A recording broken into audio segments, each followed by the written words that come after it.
साहिल के साथ साथ सफर करते हुए हमें पूरा दिन गुजर गया और उस वक्त जब शाम की तारीकियां फैली तो बहुत दूर रोशनियां टिमटिमाती हुई नजर आईं। डनकर्क ने मेरे बाजू पर जोर से हाथ मारते हुए कहा, गुड, वेरी गुड, हम आबादी तक पहुंच गए हैं। ये सफर खत्म नहीं किया जाएगा, बल्कि बेहतर ये होगा कि आबादी में दाखिल होने के बाद ही हम लोग आराम करें।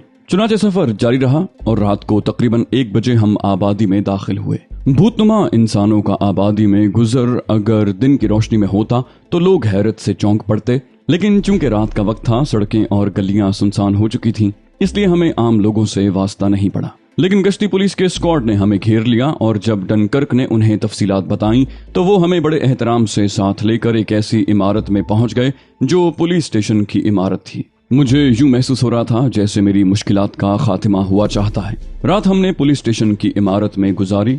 सारी रात नहाने धोने और आराम करने में सर्फ हो गई। वहां हमारे लिए इंतहाई माकूल बंदोबस्त कर दिया गया था। दूसरी सुबह बेहतरीन नाश्ता दिया गया। डनकर्क थोड़ी देर के लिए हमसे रुखसत होकर चला गया। उसके आदमी मुंतशिर हो गए। सिर्फ वेली मेरे पास थी जो पुलिस स्टेशन के एक कमरे में मेरे साथ मौजूद थी। तकरीबन 11:30 बजे डनकर्क वापस आया और उसने मुझे अपने साथ चलने के लिए कहा। मैंने वेली से रुखसत होते हुए कहा, डियर वेली, अगर जिंदगी रही तो दोबारा कभी मुलाकात होगी या मुमकिन है मैं तुमसे न मिल सकूं।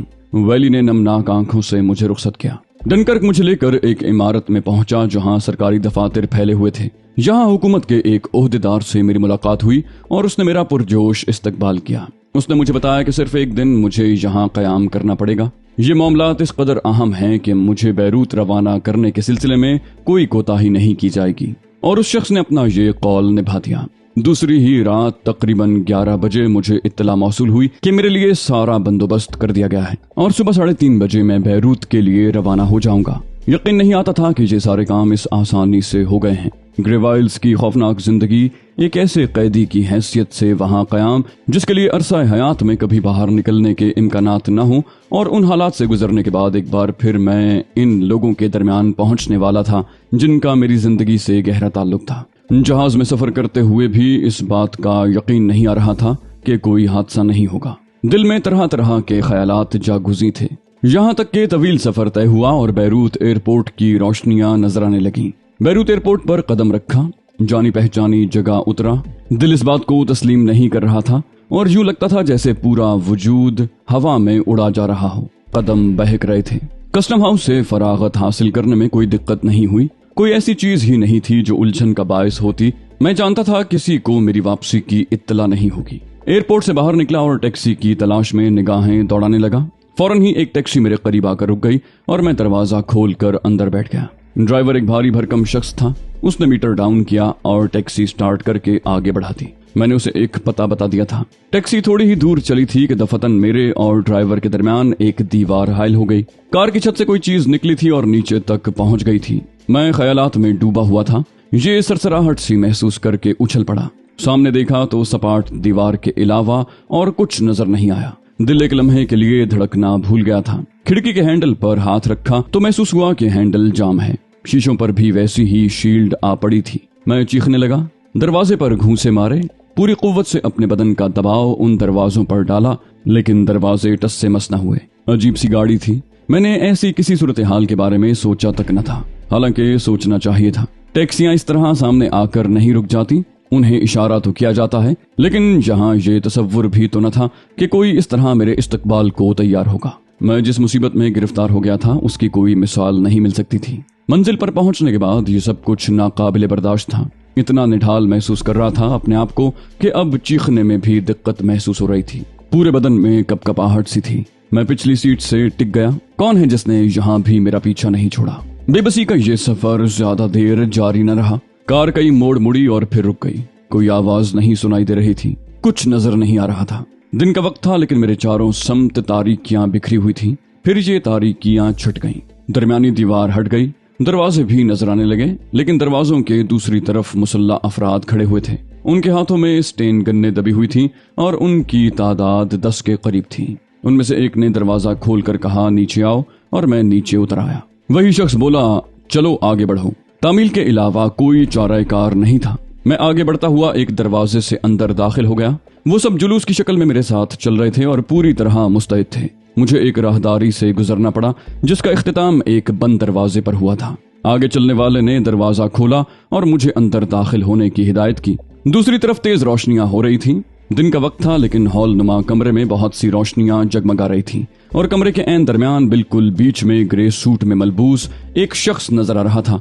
एक मकरूह चेहरा, होंठों पर फैली हुई मकरूह मुस्कुराहट के साथ मेरे इस्तकबाल के लिए मौजूद था। खुशामदीद मेरे दोस्त, खुशामदीद। अली यार खान, हार्वर्ड की आवाज उभरी। मेरे सारे वजूद में सनसनी दौड़ गई। हार्वर्ड की पेशानी और बाईं रुखसार पर टेप चिपके हुए थे। ये जख्म मेरे लगाए हुए थे। हार्वर्ड उस वक्त ऐसा जख्मी शेर था जो खूंखार हो जाता है। उसकी मुस्कुराहट में छुपी हुई दरिंदगी को मेरे अलावा और कोई महसूस नहीं कर सकता था। हालात का ये नया रुख मेरे लिए बेहद सनसनीखेज था, लेकिन सिर्फ एक लम्हे के लिए। अब मुझे हर एहसास पर काबू पाने का फन आ चुका था। चुनाचे उस वक्त भी संभलने में कोई दिक्कत नहीं हुई और मैं भी जवाब में मुस्कुरा दिया। मैंने कहा, बाज़ औक़ात बदतरीन दुश्मन बेहतरीन दोस्तों की मानद हो जाते हैं मिस्टर हार्वर्ड, और फिर हमारे सितारों में भी मुवाफिकत है। ज्यादा अरसा हम एक दूसरे से दूर नहीं रहते।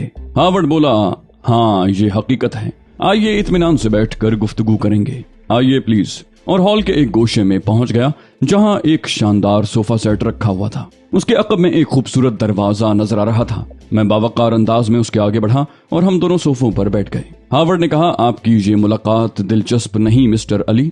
मैंने जवाब दिया, बेहद दिलचस्प, बेहद सनसनीखेज। जाहिर है मैं अपनी दानिस्त में मंजिल पर पहुंच गया था। हार्वर्ड बोला, मैं भी तुम्हें इसी दिलचस्प तजुर्बे से रूशनास करवाना चाहता था। मैंने तुम्हारे इस्तकबाल के लिए बैरूत का इंतखाब किया था। इसे जहानत कहते हैं मिस्टर अली। मैंने कहा, आप एक आला ओहदे पर फायज हैं मिस्टर हार्वर्ड, इसकी कोई बुनियाद तो होगी। बोला, शुक्रिया मिस्टर अली, बहुत बहुत शुक्रिया। मैंने कहा, इस बार हमारी मुलाकात कुछ मुख्तलिफ माहौल में हुई है, चुनाचे कुछ तबादला ख्याल क्यों ना हो जाए। हार्वर्ड ने पूछा, क्या पियेंगे आप? मैंने कहा, आप जानते हैं मैं शराब नहीं पीता, इसलिए कॉफी। हार्वर्ड ने सोफे से हाथ बढ़ाकर दीवार पर लगा हुआ बटन दबा दिया। अंदरूनी दरवाजे से एक लड़की अंदर दाखिल हुई। उसने सवालिया निगाहों से हार्वर्ड को देखा। हार्वर्ड बोला, ओ मिस ड्रॉली, मेकर कहाँ है? बोली, फरमाइए जनाब, वो बाहर गया है। हार्वर्ड ने कहा, मौजिज मेहमान के लिए कॉफी और मेरे लिए विस्की भिजवा दें।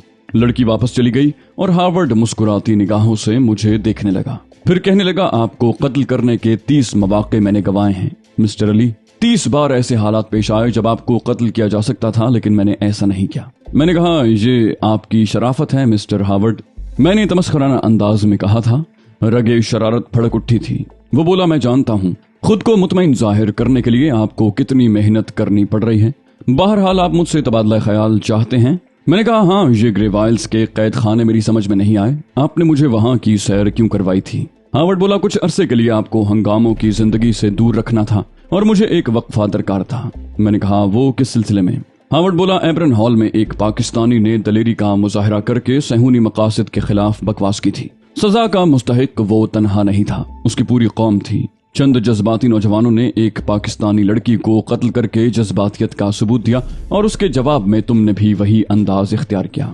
बात मेरे मेयार की नहीं थी, लेकिन उसके बाद चंद ऐसी कार्रवाइयां हुई कि मुझे उन पर निगाह डालनी पड़ी। अली यार खान, तुमने हमारे एक रहनुमा को कत्ल कर दिया और कुछ पुरस्कार लोगों की मदद से अमेरिका से फरार होने में कामयाब हो गए। मैं हुकूमत अमेरिका का वफादार हूँ। मैंने उसके मफादात की निगरानी के लिए बहुत कुछ किया है, लेकिन मैं नस्लन यहूदी हूँ और अपनी कौम को दुनिया की हर शय से ज्यादा अजीज रखता हूँ। मैं तुम्हें 30 बार छोड़ चुका हूँ मिस्टर अली यार खान। जानते हो क्यों? सिर्फ तुम्हारी मौत मेरे लिए कोई वक़्त नहीं रखती। मैं तुम्हारे मुल्क से इंतकाम लेना चाहता हूँ। मैं तुम्हारे जुर्म की सजा तुम्हारे पूरे मुल्क को देने का ख्वाहिशमंद हूँ। इसके लिए कोई बेहतरीन मौका तलाश कर रहा हूँ। मैं अब भी तुम्हें कत्ल नहीं करूंगा। बड़े मफाद हासिल करने के लिए छोटी छोटी बातों को नजरअंदाज करना पड़ता है। तुम्हारे जरिए मैं तुम्हारे पूरे मुल्क के खिलाफ साजिश करूंगा, एक ऐसी साजिश जिसका कोई तोड़ दरियाफ्त न हो सकेगा। मैंने इसराइल से अपनी कौम से वादा किया है। तुम्हारा मुल्क इसराइल से दूर है, लेकिन हमारे लिए एक मुस्तकिल खतरा बना हुआ है। पूरे इसराइल की ख्वाहिश है कि उसके दुश्मन नंबर 1 पाकिस्तान को किसी ऐसी बदतरीन मुश्किल में फंसाया जाए कि वो फना होकर रह जाए। बेशुमार सहूनी डिपार्टमेंट इस सिलसिले में काम कर रहे हैं, लेकिन मेरा नाम हार्वर्ड है।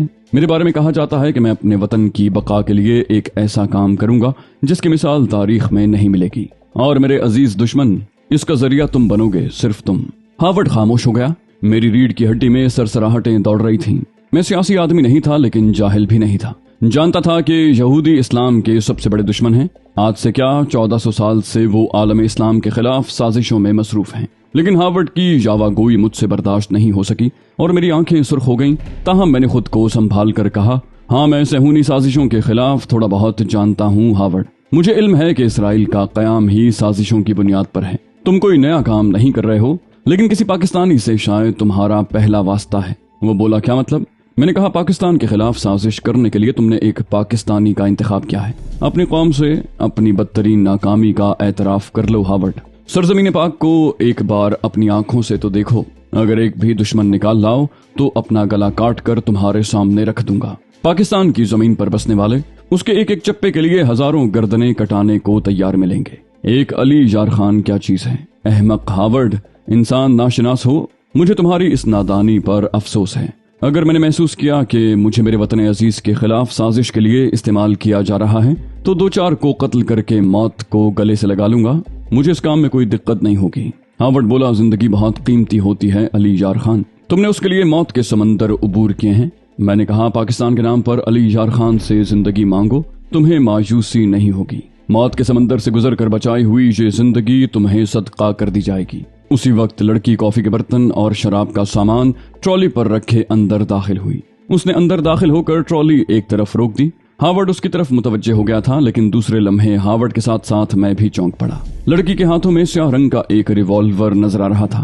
اس نے ٹرالی سے اٹھایا تھا، پھر ریوالور کا رخ ہارورڈ کی طرف ہو گیا اور اس کی سرد آواز ابھری، ہاتھ بلند کر لو ہارورڈ، اس کا چیمبر بھرا ہوا ہے. پورا ریوالور تم پر خالی کر دوں گی.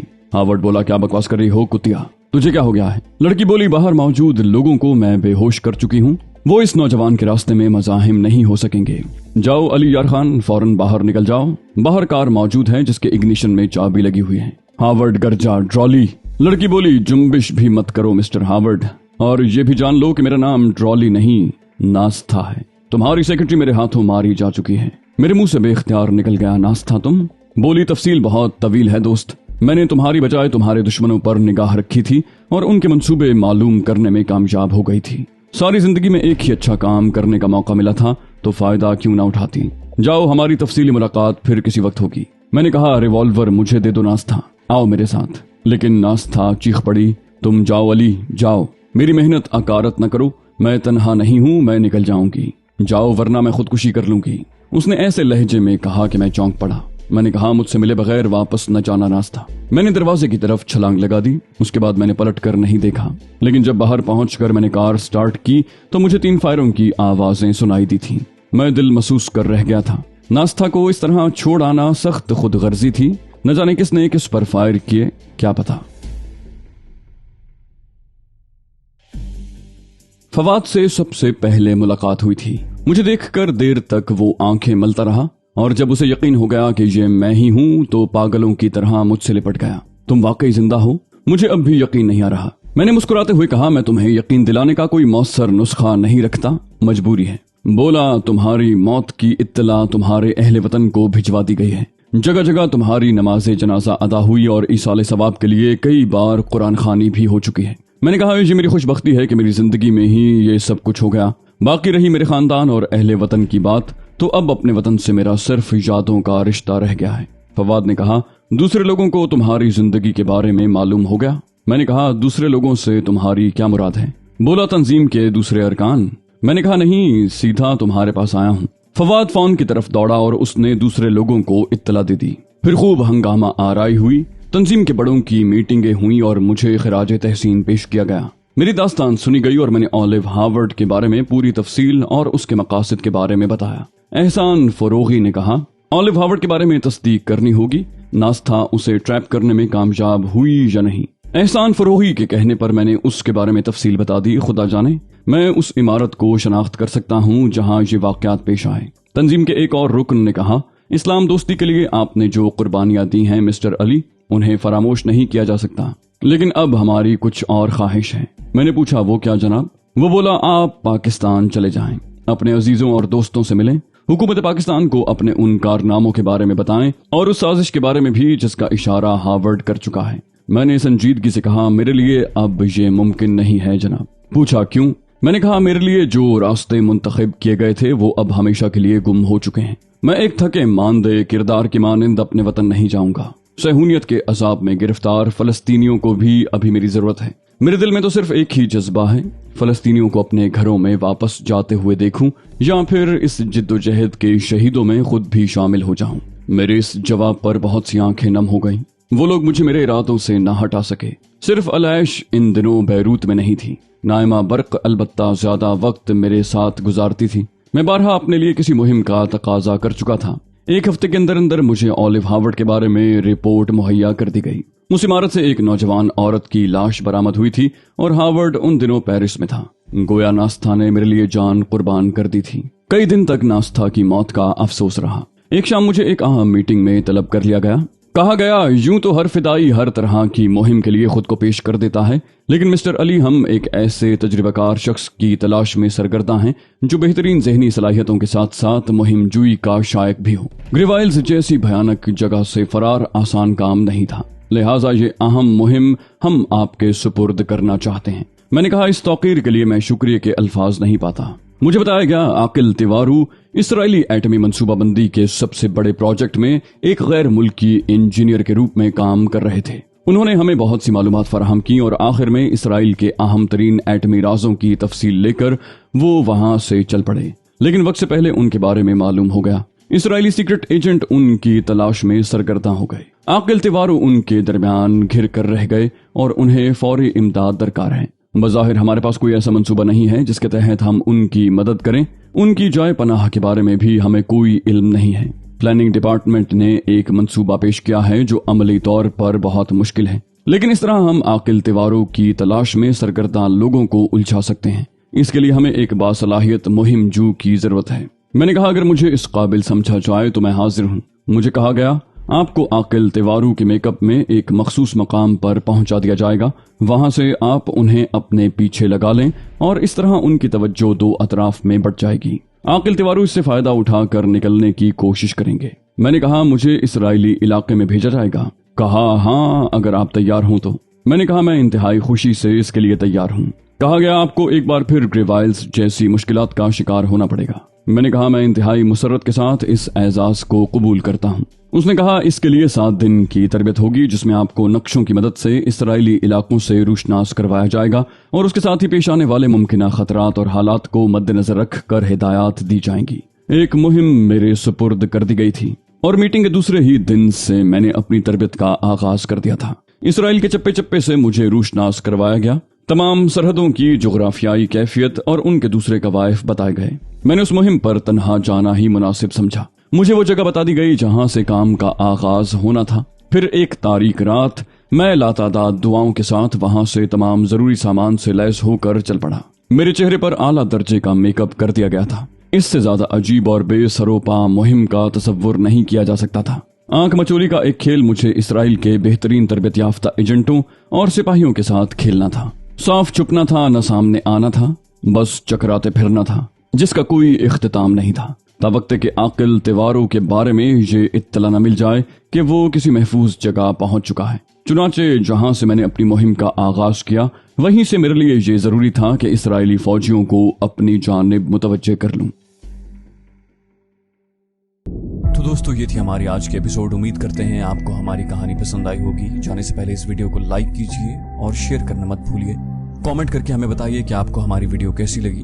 اور اگر ابھی تک آپ نے اس چینل کو سبسکرائب نہیں کیا تو اسے سبسکرائب کیجئے اور بیل آئیکن دبا کر آل نوٹیفیکیشنز آن کر لیجئے.